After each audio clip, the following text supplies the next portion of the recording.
Welcome, everyone, to another episode of Mondays with Mundy. That's me, Jim Mundy, the historian for the Union League Legacy Foundation at the Union League of Philadelphia at 140 South Broad Street in Center City, Philadelphia. Grand old institution. So for the last, all of our episodes so far have dealt with the 19th century, maybe the early 20th century. So this episode I'm calling A Legacy of Leadership. And we're only going back as far as the 1990s. Because after all, that's historic, right?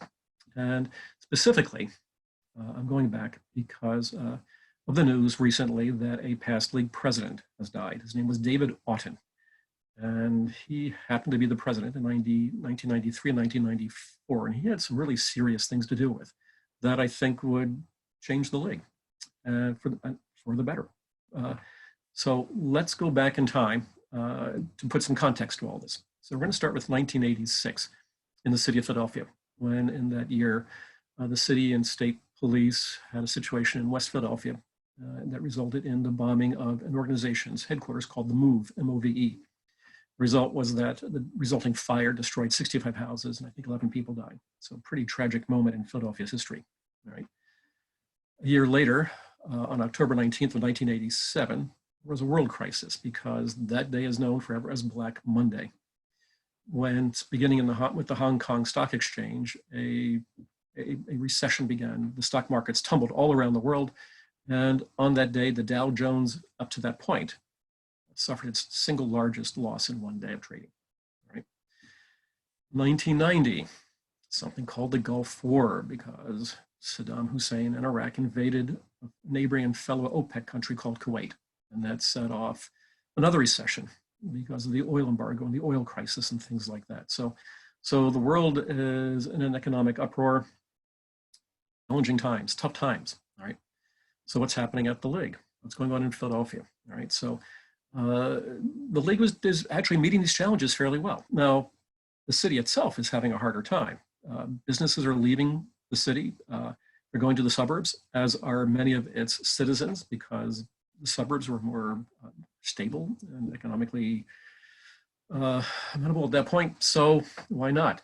So the league is suffering some resignations, and it's having a lack of usage, and there's a respondent increase in resignations, but nothing serious yet.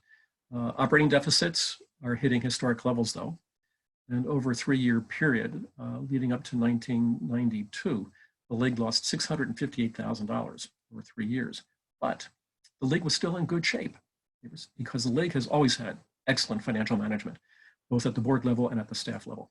And Stan Orr, the general manager, really put his, the pedal to the metal, so to speak, and the league was still hanging on there. I mean, it really was. But along comes the year 1993, when our most favorite government or institution called the IRS decided to eliminate tax dues or eliminate club dues as a business deduction, tax deduction. And they reduced the lunch deduction by 50%, or the food and beverage deduction by 50%. So that created some shockwaves. But we're going to go back to 1992 because that is when our story will take a change, right? So in 1992, Ed Rendell becomes the mayor of Philadelphia, right? And what was he facing as the mayor? He was facing annual budget deficits of $250 million, which were astounding. He was facing the fact that of the largest 50 cities in America, Philadelphia had the lowest municipal bond rating, and Philadelphia was the 4th largest city in the country at the time, right? And he had to face that what they called the white flight, that exodus of businesses and people out of the city itself. In December of 1992, David Auten was elected the president of the United League, all right? And he is about to face probably 2 of the most difficult years ever faced by a league president, right? So we heard about the 1993 IRS, all right, decision. And so what's going to happen? How is Dave Auten? Now, at this point, the ship is still upright. The ship is floating. It's heading upstream, all right? So what's going to happen next? How is Dave Auten going to deal with all this? And Dave Auten was an incredibly calm, resolute leader. I mean, nothing fazed him, remarkably. It was just interesting to see. And I was there. I had a front row seat because at this point, I was in club management. I was the member services director and the house manager. So I had a front row seat in Stan Orr's executive management team to watch what was going on and all this kind of stuff. So what happened? So I'm going to show you what I think happened. I'm going to talk about it. So let me do this. I am going to show you this. All right. Okay. So again, with these deficits, with this problem of being in a city that's not in good shape, how did Dave Auten respond? And this is a quote from his president's letter in the 1994 annual report, okay? Which means this is how the year began, because he's looking back over 1994, as you can read. The external forces that led to a decline in members and usage of our facilities have not changed, but the Union League itself has. Clubs don't change very easily. They're fairly conservative by nature, right? And I think that would have been true of the league back then, to be perfectly honest. But things had to change. And so 1994, with David Auten's leadership, was declared the year of membership, because membership was the single most pressing problem and issue at the time, right? By 1994, the league's membership of the previous 4 years, 3 to 4 years, had declined in total by 20.4%. The active role membership, and remember the active role is the largest and the most important whose income role we have. The active role membership had declined by 35.9%, right? So there are some economic issues to deal with here, right? So how do they deal with it? And again, 1994, the year of membership.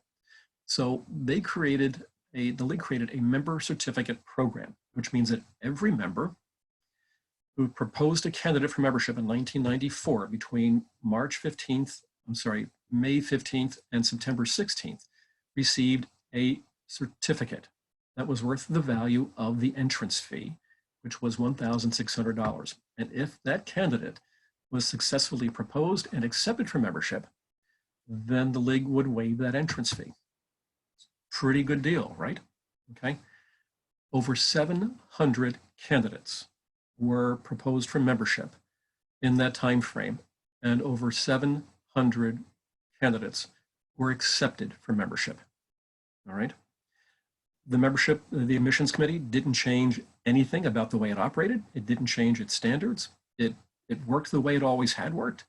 So nothing changed there. All right. So these were good quality candidates coming into the league. Right. So we have a whole new generation now of league members being admitted in 1994 and 1995. And that program was so successful that those 700 plus new members were given a certificate of their own to pass on to a candidate whom they might propose and who might make it through the membership process. So that was the genius that I think in 1994 really helped save the league at that point in time. I mean, it was revolutionary, for a private club. A few other private clubs had tried similar programs, but none of them had ever been as successful as the Union Leagues of Philadelphia. And it was the defining moment, I think, of leadership, that legacy of leadership that put the league on such a firm standing that we're here today. So now the other thing that Dave Auten did is that in 1993, he created a strategic planning committee. All right. And that strategic planning committee recommended the creation of a 501c3 nonprofit. That is, it's a tax vehicle where donations are made to that nonprofit organization, and in return, the donor gets a tax deduction on their income tax. And in return, that 1993 recommendation would lead to the creation of the Abraham Lincoln Foundation in 1996. And of course, has led to the Legacy Foundation of today. Okay, so and then the Strategic Planning Committee itself would create and would live well beyond 1993, 1994, and it would be adopted by the next incoming president after Dave Auten, Robert Miller, and that committee would create something called Vision 2000, which is the strategic plan that the league is running on to this very day. But there's something else about Dave Auten too that's really kind of fun, because Dave Auten had a wickedly good sense of humor, absolutely a marvelous sense of humor, and I can remember it was April the 1st of 1994, and it was April Fool's Day. And so with the help of Betty Rasher, Stan Orr's admin assistant, Stan Orr's a general manager. And I mean, he is working hard to keep this league going. I mean, he really was. But Stan Orr was a Cornell University hotelie through the School of Hotel and Restaurant Management. He spent most of his career in corporate hospitality, like the Marriott Corporation and places like that. But he also was also the general manager of the Firestone Country Club, for instance, once upon a time. So, but Stan had a certain dislike for unions, shall we say. He hated them a lot. So our little April Fool's joke involved Dave Auten. And he embraced it. He loved it because the idea was that Dave Auten, from his law office at Reed Smith, would send a fax, because that's what we had back then, saying, "Dear Stan, I just received a letter from a group of Union League employees who would like to start a union at the League." And so Betty Rasher and I were there when the fax arrived, coincidentally, and Betty took it in to give to Stan, and Stan just exploded. I can still remember. I haven't laughed that hard. I think my entire life. And Stan was a Marine, so he knew how to curse too. So Dave Auten went along with that. I mean, and he just loved every second of it, and that's the kind of humor that he had. I mean, he had that side to him because humor is what really saves a lot of situations. So, but even most importantly, here I want to show you another slide, because this will show you just exactly the kind of humor Dave Auten had, and I think it's the epitome of Dave Auten in a lot of ways.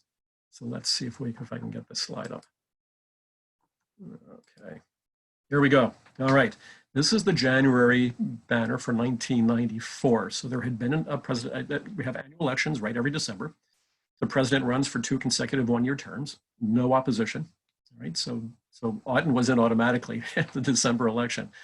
And this is the banner cover for January 1994. Normally the president gets on the front cover, right? So this is so the banner editor, Brian Case, went to Dave Auten and said, "Hey, I have this idea about a really fun cover you might appreciate." And Dave Auten just soaked it up and went with it all the way. So as you can see, 1994 election shocker, Dewey defeats Auten. And of course, that's a reference to the 1948 American presidential election, where the Republican candidate, Thomas Dewey, was predicted to just run over the Democratic candidate, Harry Truman, right?